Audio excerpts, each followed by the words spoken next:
ఐదోది ఏంటంటే ఆ సంఘ సభ్యులకి ఎవరైతే ఆ సహకార సంఘాలలో సభ్యులుగా చేరుతారో వాళ్ళకి శిక్షణ ఇవ్వటం, వాళ్ళకి సహకార నియమాల మీద శిక్షణ కావచ్చు, వాళ్ళ స్కిల్ డెవలప్మెంట్ మీద కావచ్చు, సహకార ఉద్యమ స్ఫూర్తిని పెంపొందించే వాటి మీద శిక్షణా కార్యక్రమాలు నిర్వహిస్తూ ఉండాలి. ఇది ఐదోది. ఇక ఆరోది, ఏవైతే రకరకాల సహకార సంఘాలు ఉంటాయో ముందుగా అసలు ఆ సహకార సంఘాల మధ్యలో సహకారం ఉండాలి.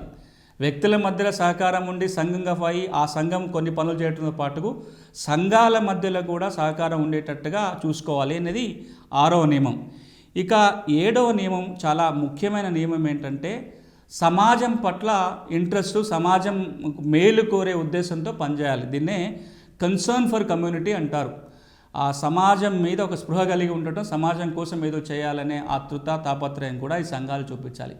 ఈ 7 నియమాలకి లోబడి సంఘాలు ఏర్పాటు జరిగితేనే వాటి రిజిస్ట్రేషన్లు కావచ్చు, వాటికి గుర్తింపు సర్టిఫికెట్లు జారీ చేయటం కావచ్చు, ఇతరత్ర అన్ని బెనిఫిట్లు తీసుకురావటం కావచ్చు.